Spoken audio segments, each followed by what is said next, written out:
만사 마음먹기에 달려있다라는 말이 있듯이 우리의 삶에 있어서 우리의 마음을 정하는 것처럼 중요한 것이 없다라고 말씀드렸죠. 다윗은 이 사실을 알았어요. 그래서 그 마음을 굳게 정합니다. 어떻게 정했습니까? 세 가지를 정했죠. 첫 번째는 어떤 상황 가운데서든지 노래하며 찬송하며 살겠다라고 정했고요.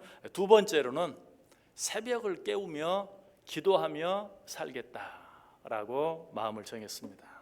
세 번째는 어떻게 마음을 정했습니까? 내가 어떤 형편 가운데 있든지 하나님께 감사하며 살겠다라고 마음을 정했어요. 자, 그런데 하나님께 감사한다는 것은 뭘 어떻게 하는 것을 말할까요? 감사란 다른 게 아니 너무 쉬운 것입니다. 받은 것을 받았다고 인정하는 것이, 이것이 감사예요. 그럼에도 불구하고 우리는 이렇게 쉽고 이렇게 당연한 일을 행하는데 얼마나 인색한지 몰라요. 그런 인색한 모습이 누가복음 17장에 나오는 10명의 문둥병자를 통해서 분명하게 알 수 있죠. 예수님께서 10명의 문둥병자를 고쳐주셨습니다. 그런데 그 가운데서 예수님께 돌아와 감사한 사람은 딱 한 사람뿐이었어요. 10명의 한 사람, 이것이 바로 우리의 모습이에요. 하나님께서 10사람 모두에게 은혜를 주시고 축복을 해주시는데 항상 그 가운데 하나님께 감사하는 사람은 한 사람뿐이라는 것이, 아마 이렇게 이야기하면 그래도 나는 그 10명의 한 사람이야 라고 생각할 때가 많아요. 그럴 수 있어요. 감사한 일이죠. 내가 10명의 한 사람이 들어간다면, 그래서 다른 사람 다 감사하지 않아도 나는 하나님 앞에 받은 것을 받았다고 인정하며 감사한다면 참 귀한 일이. 그런데 그렇게 하는 사람도 한 가지 생각해 봐야 될 게 있어요. 하나님이 주신 것으로 인해서 감사하는 사람이 10명의 한 사람이라면 그 하나님께 감사하는 그 한 사람도 무엇을 얼마나 감사하는가 자세히 생각해 보면 10가지 가운데 한 가지만 감사해요. 나는 감사하며 산다라고 말하는 사람도, 아니 실제로 감사하는 사람도 좀 더 정직하게 정확하게 말한다면 10가지 가운데 한 가지만 감사하는 경우가 많다는 것이, 하나님께서는 이런 우리들로 인하여 늘 실망하십니다. 안타까워하세요. 실제로 문둥병을 치료함 받은 10명 가운데 돌아와 감사하지 않은 9사람으로 인하여 예수님은 실망하셨어요. 그러나 예수님께 돌아와 감사한 한 사람, 받은 것을 받았다고 인정하는 그 한 사람으로 인하여 예수님께서는 기뻐하셨어요. 기뻐하시기만 했습니까? 그 사람을 축복해 주십니다. 어떻게 축복하십니까? 일어나 가라. 내 믿음이 너를 구원하였느니라. 받은 것을 받았다고 인정만 하면 하나님께서는 이처럼 더 큰 은혜와 축복을 허락해 주세요. 그런데 받은 것을 받았다고 인정하지 않음으로 말미암아 이 더 큰 은혜, 더 큰 축복을 받아 누리지 못하며 사는 것이, 하나님은 감사할 줄 아는 사람에게 더 큰 축복을 주십니다. 왜? 감사는 축복을 축복되게 할 뿐만 아니라 감사는 더 큰 축복을 불러오게 만드는 것이기 때문에 그래요. 자, 그런데 받은 것을 받았다고 인정하는 감사, 이 감사보다도 더 귀한 감사가 있어요. 그것은 어떤 감사인가? 받은 것을 받았다고 인정할 뿐만 아니라 아직 받지 않은 것을 받은 것으로 믿고 감사하는 감사, 이 감사야말로 정말 귀한 감사요, 우리 하나님이 정말 기뻐하시는 감사예요. 여러분, 아직 받지 않은 것을 받은 것으로 믿고 드리는 감사, 이 일에 있어서 가장 좋은 모범을 보여주신 분이 바로 예수님이에요. 예수님께서 언제 그렇게 하셨습니까? 오병이어의 기적을 행하실 때 앞에 5,000명의 무리들이 있어요.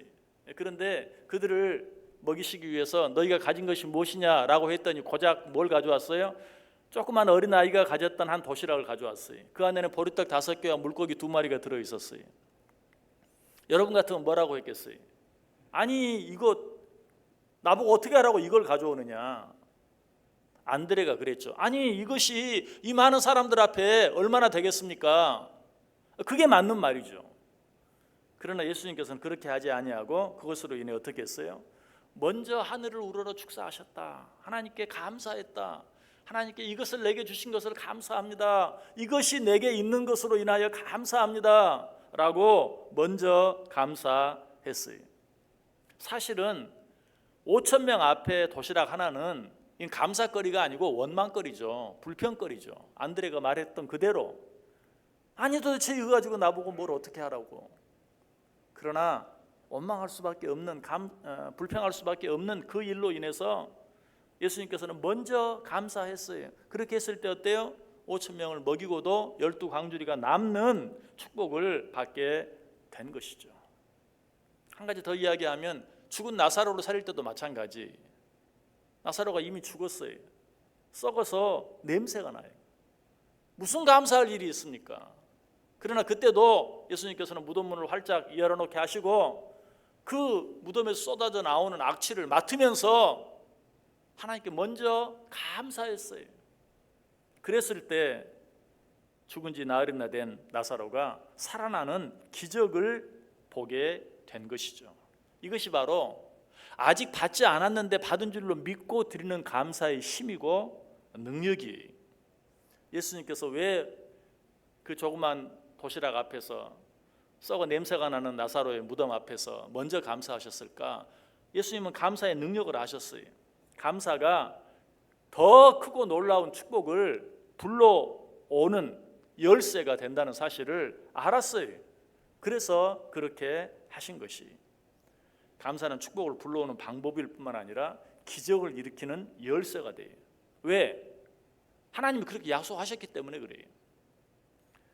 어디에서? 민수기 14장 28절에 보면 여호와의 말씀에 내 삶을 두고 맹세하노라. 너희 말이 내 귀에 들린 대로 내가 행하리라.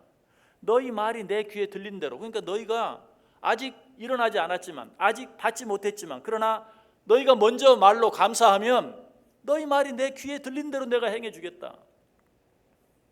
조그만 도시락 앞에 놓고 감사하나이다. 그래, 네가 감사했으니까 내가 정말 감사할 일을 만들어 주겠다.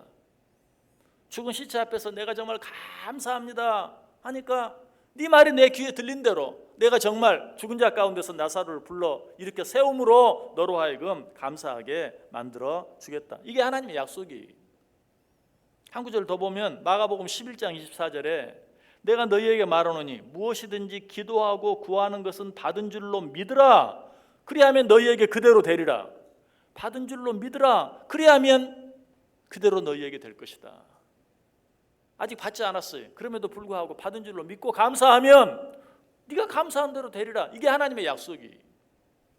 그러므로 우리는 무엇을 아직 받지 않았다 할지라도 받은 것처럼 먼저 감사할 줄 알아야 돼요. 그러면 더 큰 은혜, 더 큰 축복을 받아 누리게 되고, 무엇보다도 내 힘으로는 아무리 노력하고 애써도 얻을 수 없고 이룰 수 없고 볼 수 없는 놀라운 기적을 체험하게 된다는 사실이. 여러분 어떻게 살기를 원하세요? 마음을 굳게 정하세요. 어떻게 마음을 굳게 정해야 할까요? 오늘 다윗이 그렇게 한 것처럼 우리의 상황과는 관계없이 항상 기뻐하며 하나님을 찬송하며 살기로. 무엇보다 여러분 지금 하고 있는 것처럼 남은 시간도 새벽을 깨우며 하나님께 기도하며 살기로. 그리고 한 가지 더, 어떻게? 감사하며 살기로. 받은 것을 받았다고 인정할 뿐만 아니라 받지 않은 것까지도 받은 것처럼 먼저 감사할 수 있는, 그렇게 하면 내가 감사한 대로 되어진다는 그 하나님의 약속을 믿고 먼저 감사하기로. 그렇게 할 때 오늘 하나님께서 약속해 주신 것처럼 내가 이미 받은 축복이 축복될 뿐만 아니라 그보다 더 크고 놀라운 축복을 받아 누리는, 아니 날마다 우리의 삶 속에서 기적을 체험하며 살아가는 저 여러분 될 수 있기를 주님의 이름으로 간절히 축원합니다.